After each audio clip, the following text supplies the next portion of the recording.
What is up, everybody? Welcome back to the StandUp2Sitting podcast. I am your host and Chief Energy Officer, Jeremy Abramson. And guys, I am so excited for today's show. Now, you can probably tell that my voice sounds a little hoarse. And for those of you who have been following my journey, I just finished part 2 of gratitude training. So 2 weeks ago, I did part 1, which was amazing, all about self-awareness and discovery. And part 2 is really all about overcoming self-limiting beliefs and really getting closer to your desired outcomes. Super powerful 5-day transformational training with unbelievable people, unbelievable coaches, unbelievable energy. And while I can't really go too deep into the details of the training, I wanted to cover a very important theme, and that is vulnerability. Vulnerability. And Brené Brown has one of my favorite quotes on this topic. She says, vulnerability sounds like truth and feels like courage. Truth and courage aren't always comfortable, but they're never weakness. And this is such a profound quote, guys, because as men especially, we're told that showing emotion, crying, and speaking and acting from the heart is weakness, that we somehow aren't men, we're not strong if we act in this type of way. This is a huge reason why we have violence and why we have pain and why we have so much anger in the world. Because when it comes down to it, we're all human beings. And when we operate from the heart, so many special things happen. But oftentimes, we're operating from these limiting beliefs, these preconceived contexts that is really preventing us from achieving an environment, a society of peace, of unity. And that goes with individuals. I know when I'm at my best and I'm achieving inner peace, I'm being honest, I'm being authentic, I'm being vulnerable. And one theme that I've really noticed in the last couple years, especially with the Me Too movement with women and this women's empowerment revolution, is so many people, especially women, have been hurt, have suffered trauma, tragedy caused by men. And for all the men listening, we have an obligation. We have a unique opportunity to change the narrative and be the change. But it starts with each one of us. It starts with you. It starts with you. And I want to share something vulnerable that I haven't shared with anyone until this weekend, actually. I was really trying to pinpoint my limiting beliefs. And for the most part, I'm very confident. I'm secure. I'm self-aware. But there's areas where I'm limited, where I'm not able to fully unleash my greatness because of certain things that are holding me back. And I discovered that one of those things, one of those feelings is guilt. I feel so much guilt. When I was 17 years old, I came home one night on a Saturday night. It was about 2 or 3 a.m. And I just remember coming home and my dad was waiting in the downstairs of my house. And my dad usually would go to bed at like 9, 10 p.m. So I was like, this is weird. And he delivered the news to me that my grandma, my best friend, had died. And this wasn't completely unexpected because she had been sick, and, you know, we knew that was coming at some point in the near future, but the news caught me off guard. The fact that I was intoxicated when my father delivered this news is something that I've lived with for the last 10 plus years, and I felt guilt about it. How in the world could I be drunk? How could I be inebriated when finding out my best friend had passed? 2 years later, one of my best friends, a teammate, a brother, we had won championships together in basketball. He was suffering from stomach cancer, freshman year of college. Gastric cancer is something that afflicts people in their 70s, their 80s, not a 19-year-old boy. So I was able to visit my friend during a spring break, our freshman year of college. And then I returned back to school, and Ben also died.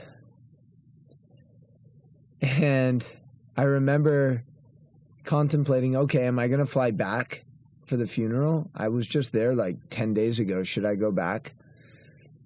And I didn't. I didn't even fly back home for my friend's funeral. And I was living with that guilt for almost the last 10 years. And these moments, these situations where I wasn't releasing my emotions, I was resisting. And you know this probably, but whatever you resist persists. Whether it's emotions, whether it's love, anything. If you resist, that problem, that feeling is going to keep on bubbling over and persisting until it consumes you. And this feeling of guilt, for me, goes so much deeper. I feel guilty letting people down. I feel guilty not being able to deliver. Even when it's something that I know I probably shouldn't say yes to, I feel an obligation sometimes when I shouldn't. And this feeling of guilt holds me back because I'm not able to achieve the ultimate levels of joy at all times that I want to access because I have these feelings of guilt. And that was something that I really became aware of over these last 5 days. And something that was really beautiful during this transformational training was every single man that was there.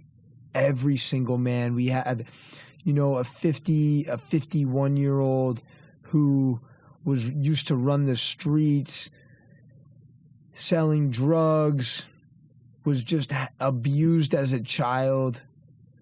Big African American, just kind of had that look like, oh, this guy's a tough guy. And other guys who just had that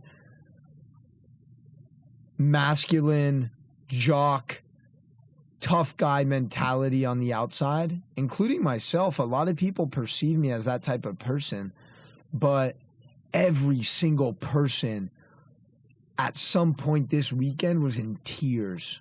And I was in tears for so much of it. I couldn't hold back because I was acting. It was all heart. It was no head. It was all intention. It was speaking from the heart, acting from the heart. And that's why I have no voice right now. And a couple times I got up to share with our group. And in the past when I've spoken, I've always tried to invoke emotions in others. I've always tried to have a script and have control over the situation. But in these situations this weekend, I spoke, not really knowing exactly what I was going to say, but just communicating raw emotion. And every single time I broke down, But you know what that did?